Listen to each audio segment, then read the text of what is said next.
Salam semua jemaat Tuhan yang saya kasihi dalam Tuhan kita Yesus Kristus.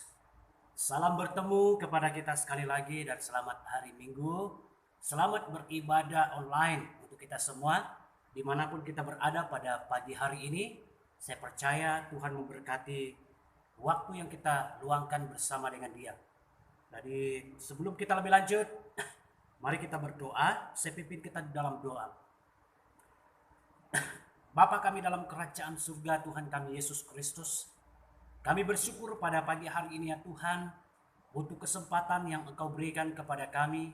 Ini terbukti karena Tuhan, Engkau Allah yang setia telah memelihara kami sepanjang 1 minggu yang sudah, dan dipertemukan sekali lagi melalui ibadah online pada pagi hari ini.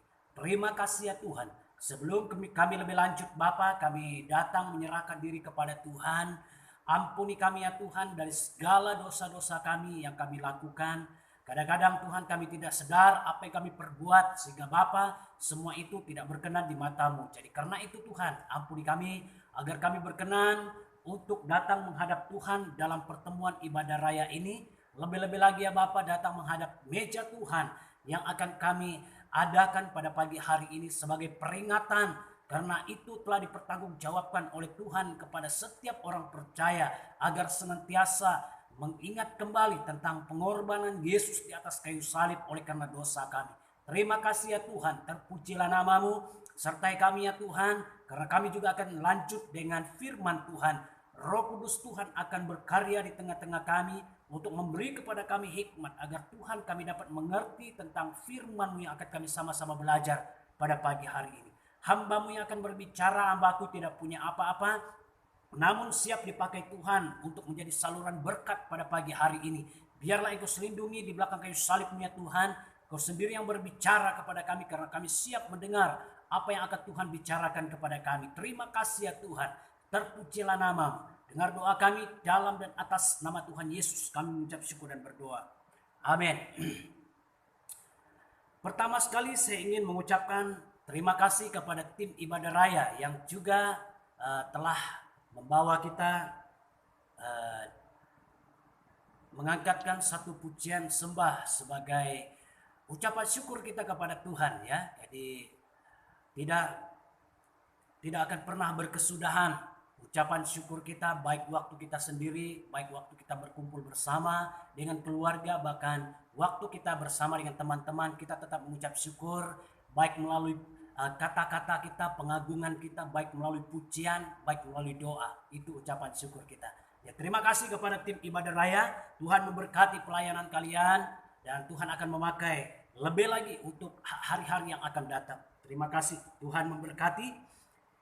Sebagai dasar untuk perjamuan kita pada pagi hari ini, mari kita membuka firman Tuhan yang saya petik dari Injil Markus pasal 14 ayat 22 sampai ayat yang ke-25. Injil Markus pasal 14 ayat 22 sampai ayat yang ke-25. Kata firman Tuhan, dan ketika Yesus dan murid-muridnya sedang makan, Yesus mengambil roti, mengucap berkat, memecah-mecahkannya, lalu memberikannya kepada mereka dan berkata, ambillah, inilah tubuhku. Sesudah itu ia mengambil cawan, mengucap syukur, lalu memberikannya kepada mereka. Dan mereka semuanya minum dari cawan itu. Dan ia berkata kepada mereka, inilah darahku, darah perjanjian yang ditumpahkan bagi banyak orang. Aku berkata kepadamu, sesungguhnya aku tidak akan minum lagi hasil pokok anggur sampai pada hari aku meminumnya, yaitu yang baru dalam kerajaan Allah. Itu dasar perjamuan kita pada pagi hari ini. Jemaat Tuhan yang saya kasih dalam Tuhan, seperti yang telah kita maklumkan atau sebagai panduan kita di dalam menghadap meja Tuhan, saya sebagai pastor gereja kita ingin mengajak semua yang sudah dibaptis, silakan mengambil bahagian. Dan saya percaya sudah ada sesuai dengan pengumuman saya minggu lepas, tersedia di depan kita air dan roti ya, yang melambangkan tubuh dan darah Yesus. Jadi untuk yang sudah dibaptis dipersilakan, dan bagi mereka yang belum dibaptis sabar dulu ya, karena ada waktunya untuk kalian mengikut bersama ataupun terlibat bersama dalam menghadap meja Tuhan setelah mengambil bahagian di dalam upacara pembaptisan. Jadi gereja SIB Ceras, tempat kita beribadah, senantiasa terbuka menerima pendaftaran untuk mereka yang mau dibaptis ataupun yang mau terlibat di dalam upacara baptisan. Jadi serah nama kepada pemimpin-pemimpin gereja yang ada, ya. Jadi mari kita menghadap meja Tuhan, kita ambil roti bersama-sama. Sebelum itu saya ingin membaca sekali lagi firman Tuhan dalam ayat 22. Dan ketika Yesus dan murid-muridnya sedang makan, Yesus mengambil roti, mengucap berkat, memecah-mecahkannya, lalu memberikannya kepada mereka dan berkata, ambillah, inilah tubuhku. Mari kita makan bersama.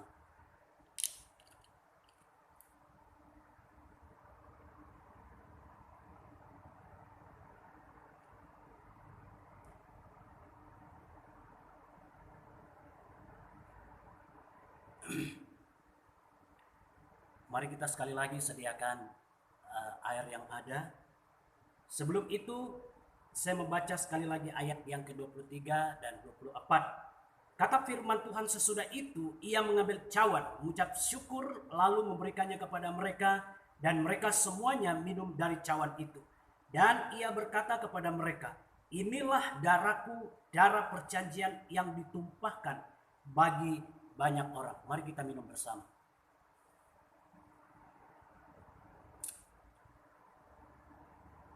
Mari kita berdoa. Terima kasih untuk upacara perjamuan yang singkat yang kami hadapi pada pagi hari ini, yang akan terus menekankan kepada kami tentang peranan kami sebagai orang percaya untuk selalu ingat tentang pengorbanan Yesus di atas kayu salib semata-mata karena dosa kami, agar Tuhan kami senantiasa ingat tentang kabar baik ini dan menyampaikannya kepada banyak orang, baik melalui cara hidup kami, melalui cara komunikasi kami, bahkan seluruh hidup kami ya Bapa. Kami menjadi berkat. Terima kasih ya Bapa. Terpujilah namamu. Dalam dan atas nama Tuhan Yesus kami mengucap syukur dan berdoa. Amin. Bapak Ibu Saudara-saudari yang saya kasih dalam Tuhan, kita lanjut dengan firman Tuhan yang sebagai renungan kita pada hari ini. Ya, kita lihat di dalam Injil Markus pasal 10 ayat 28 hingga ayat 31. Injil Markus pasal 10 ayat 28 sehingga ayat 31. Kata firman Tuhan, upah mengikut Yesus. Berkatalah Petrus kepada Yesus, kami ini telah meninggalkan segala sesuatu dan mengikuti Engkau. Jawab Yesus, aku berkata kepadamu, sesungguhnya setiap orang yang karena aku dan karena Injil meninggalkan rumahnya, saudaranya laki-laki atau saudaranya perempuan, ibunya atau bapaknya, anak-anaknya atau ladangnya, orang itu sekarang pada masa ini juga akan menerima kembali 100 kali lipat rumah, saudara laki-laki, saudara perempuan, ibu, anak dan ladang, sekalipun disertai berbagai penganiayaan. Dan pada zaman yang akan datang ia akan menerima hidup yang kekal. Tetapi banyak orang yang terdahulu akan menjadi yang terakhir, dan yang terakhir akan menjadi yang terdahulu. Kata firman Tuhan. Nah saudara-saudari yang saya kasih dalam Tuhan, apa yang membuat kita menjadi percaya kepada Tuhan? Apa yang membuat kita membuat satu keputusan untuk mengikut Yesus dalam hidup ini? Ada siapa-siapa yang menuntut apa-apa dari Tuhan setelah percaya?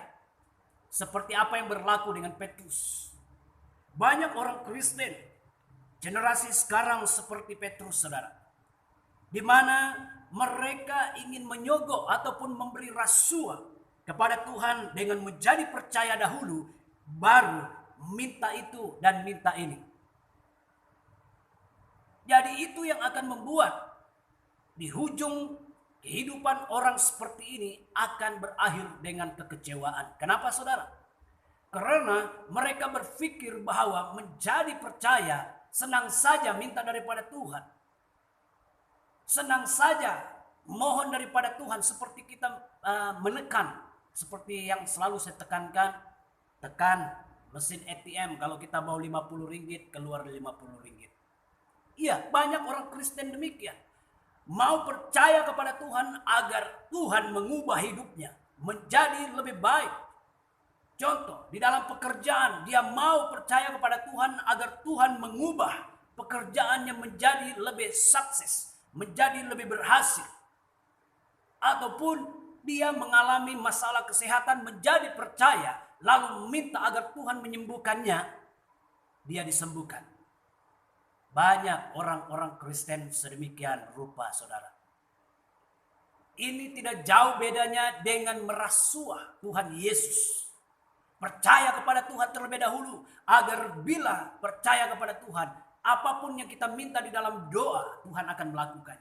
Memang, tetapi kalau itu tujuan kita untuk percaya kepada Tuhan, saya percaya itu akan berakhir dengan kekecewaan.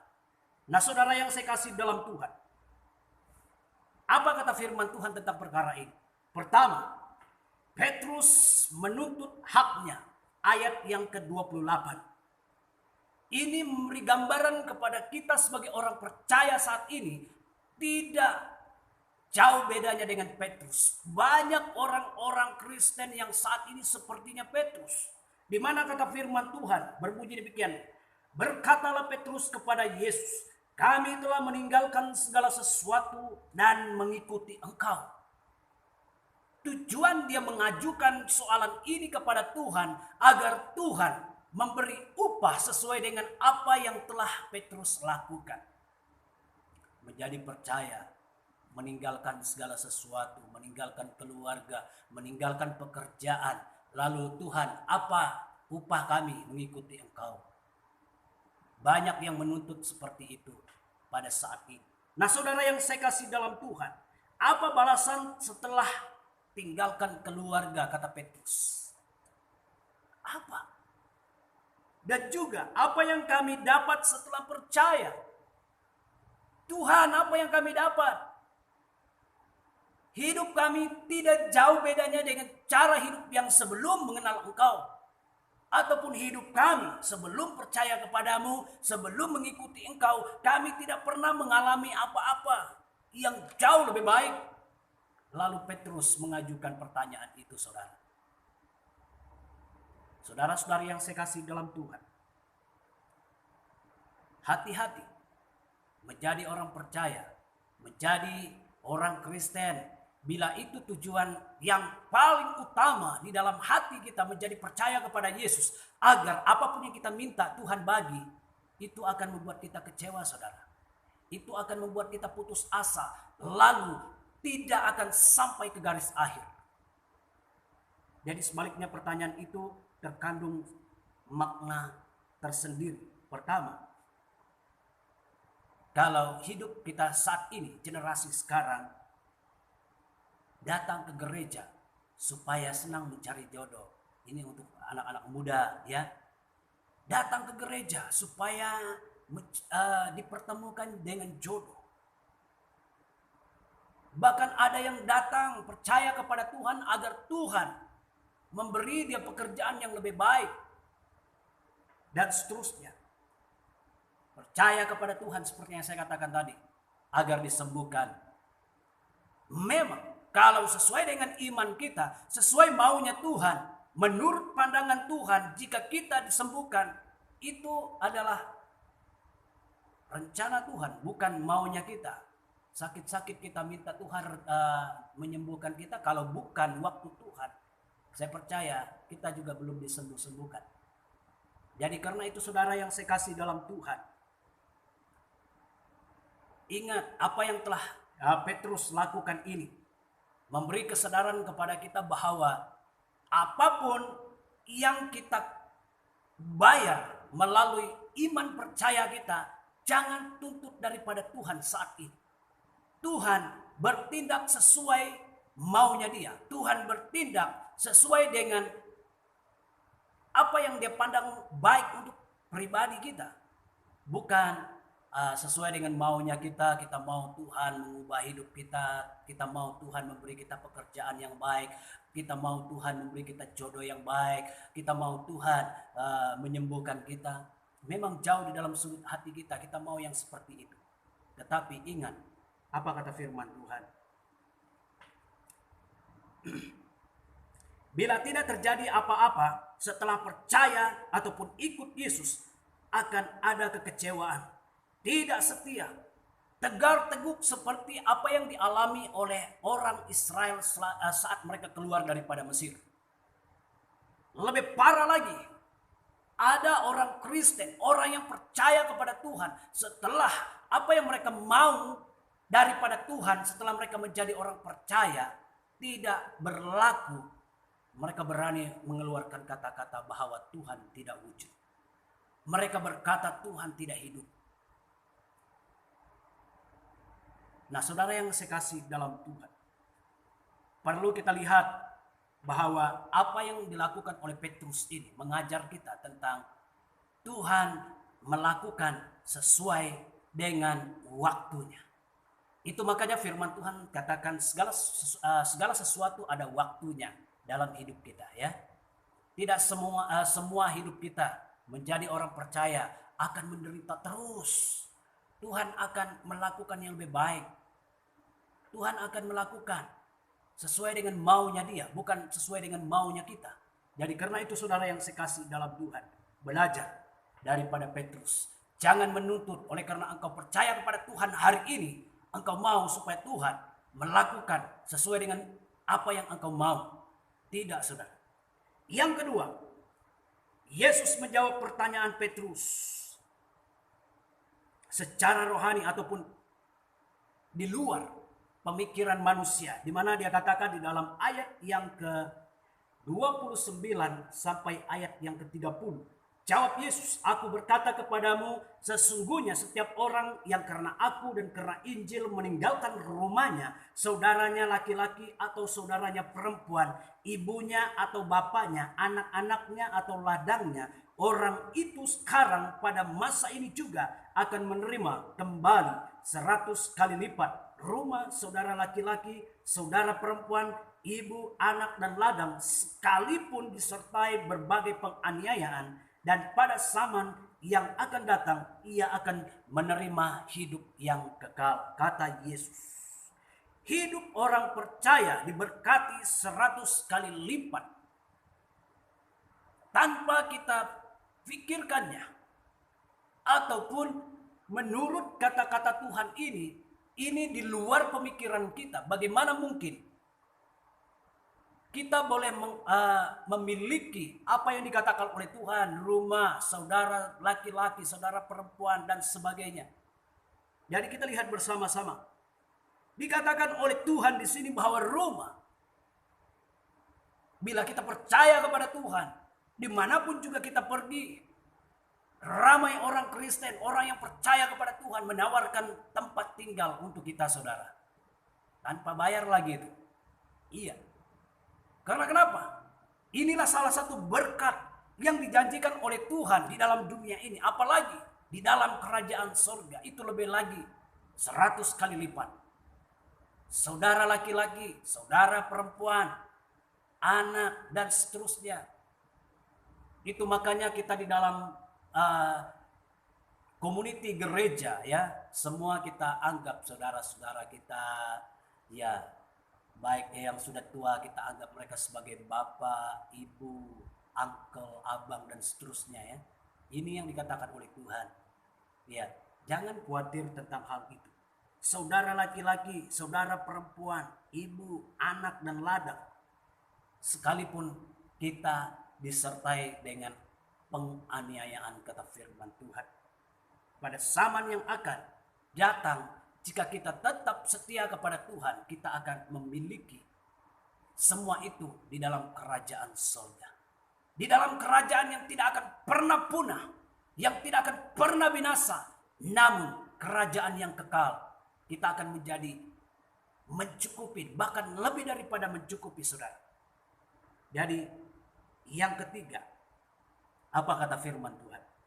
Kepastian dari ayat yang ke-28 adalah kesinambungan daripada pertanyaan Petrus dalam ayat yang ke-28 ya. Bunyi firman Tuhan ayat yang ke-31 sorry. Tetapi banyak orang yang terdahulu akan menjadi yang terakhir, dan yang terakhir akan menjadi yang terdahulu. Kenapa? Nah, setiap orang yang mau percaya kepada Tuhan karena punya tujuan tersendiri. Ada udang di sebalik batu, kata orang. Percaya kepada Tuhan dulu, lalu kita diberkati, dan diberkati. Yang tidak punya pekerjaan, berdoa minta pekerjaan, lalu Tuhan memberi pekerjaan. Yang sakit-sakit, bila percaya kepada Tuhan, lalu terus disembuhkan. Memang tidak ada yang mustahil bagi Tuhan. Namun seperti yang saya katakan tadi, bahwa Tuhan melakukan segala sesuatu dalam kehidupan kita bukan sesuai dengan maunya kita, tetapi sesuai dengan maunya Tuhan. Sesuai dengan maunya Tuhan. Jika hari ini kita minta kesembuhan daripada Tuhan oleh karena kita mengalami masalah kesehatan, jika bukan waktunya Tuhan mau menyembuhkan kita, sampai bila pun kita berdoa, itu tetap sama, saudara. Nah, orang yang punya hasrat ataupun punya tujuan di sebalik dia percaya kepada Tuhan, ini yang akan berputus asa, akan kecewa, saudara. Itu makanya firman Tuhan katakan yang terdahulu akan menjadi yang terakhir. Dan jangan heran bahwa orang yang baru percaya kepada Tuhan akan mendahului kita. Nah, saudara yang saya kasih di dalam Tuhan, walaupun kita lama percaya kepada Tuhan, jangan jadikan itu ataupun jangan andalkan itu bahwa kita sudah dewasa di dalam Tuhan. Karena kenapa, saudara? Karena belum pasti, itu belum memberi jaminan kepada kita bahwa kita sudah dewasa di dalam Tuhan. Lalu kita berdoa, minta daripada Tuhan, apapun yang kita minta di dalam doa, Tuhan pasti memberinya. Tidak, saudara. Tuhan akan memberinya sekali lagi sesuai dengan maunya Tuhan. Hanya Tuhan mau kita terus berdoa setia sampai ke garis akhir.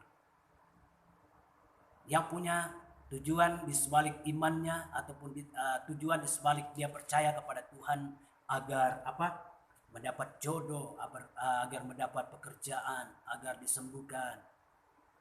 Ya, itu akan membawa kita kecewa.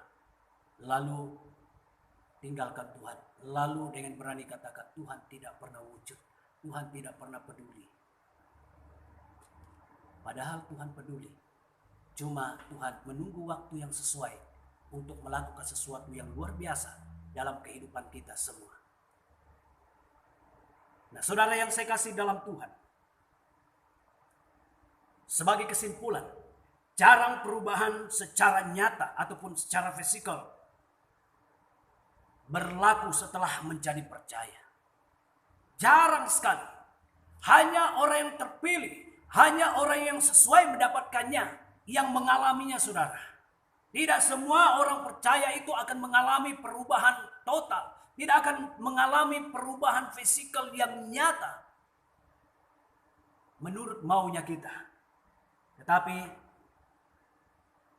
ia akan berlaku sesuai dengan iman kita, sesuai dengan maunya Tuhan. Sesuai dengan dia ini layak, kata Tuhan, penilaian Tuhan. Jadi karena itu tetaplah setia. Walaupun kadang-kadang kita ada masalah, kadang-kadang dunia ini menekan kita, kadang-kadang dunia ini memberi kita masalah seolah-olah tidak ada orang lain tempat Tuhan menabur masalah hanya dalam hidup kita. Tetaplah setia, karena seperti apa yang dialami oleh Ayub, walaupun dia menerima masalah yang sangat berat sekalipun, dia tetap setia kepada Allah. Lalu ia diberkati berlipat ganda. Itu yang kita mau. Dan upah kita besar di sorga, kata Matius pasal 5 ayat 12, di mana kata firman Tuhan, bersukacitalah, bergembiralah karena upahmu besar di sorga, sebab demikian juga telah dianiaya nabi yang sebelum kamu. Bukan saja kita yang mengalami masalah. Orang yang sebelum kita juga mengalami masalah. Bukan masalah biasa-biasa. Dianiaya juga. Malah ada yang dibunuh, saudara. Belum lagi kita ke label itu. Lalu kita katakan Tuhan tidak peduli. Tuhan tidak wujud. Ataupun Tuhan tidak hidup. Saudara yang saya kasih dalam Tuhan. Tetaplah setia karena upah kita besar di surga. Jangan mengharapkan sesuatu yang luar biasa bila percaya kepada Tuhan. Hanya Tuhan yang bertindak melakukan hal yang luar biasa dalam kehidupan kita tanpa kita mengharap. Itu yang seharusnya terjadi. Bukan kita yang mengharap karena kita percaya kepada Tuhan. Kita harap agar Tuhan mengubah hidup kita. Kita harap agar Tuhan membawa kita di dalam pekerjaan dari label yang paling rendah kepada label yang tinggi. Bukan kita yang mengharap, saudara. Tapi Tuhan yang membawa kita. Karena jika kita mengharap, oleh karena kita percaya kepada Tuhan. Dan berkata, aku punya iman. Lalu berdoa, Tuhan, lakukan sesuatu agar saya menjadi lebih besar pangkat di dalam pekerjaan. Tuhan yang melakukannya. Tuhan yang bertindak. Bukan kita. Jadi karena itu saudara yang saya kasih di dalam Tuhan. Menjadi orang Kristen, jangan selalu menuntut sepertinya Petrus. Karena ada waktunya Tuhan melakukan perkara yang luar biasa dalam kehidupan saya, kehidupan saudara semua, bila tiba waktunya. Ya, karena walaupun kita tidak mengalaminya dalam dunia ini, firman Tuhan berkata, pada zaman yang akan datang, kata ayat yang ke-30, kita akan menerima hidup yang kekal. Diberkati 100 kali lipat. Itu yang kita mau. Ada bahagian di dalam kerajaan surga. Yang telah disediakan. Yang telah dijanjikan oleh Tuhan kepada orang-orang percaya. Itu yang kita tunggu. Bukan mengalaminya di dalam dunia ini. Ya, tidak salah jika kita mengalaminya di dalam dunia ini. Tetapi jangan. Banyak orang yang akan lupa akan Tuhan bila hidupnya penuh dengan melimpah. Bila hidupnya senantiasa diberkati, lalu dia lupa akan Tuhan. Itu yang banyak. Jadi itu makanya Tuhan tidak mau bertindak sesuai dengan maunya kita. Tuhan hanya akan bertindak sesuai dengan apa pandangannya kepada kita. Sesuai dengan maunya Tuhan. Ya.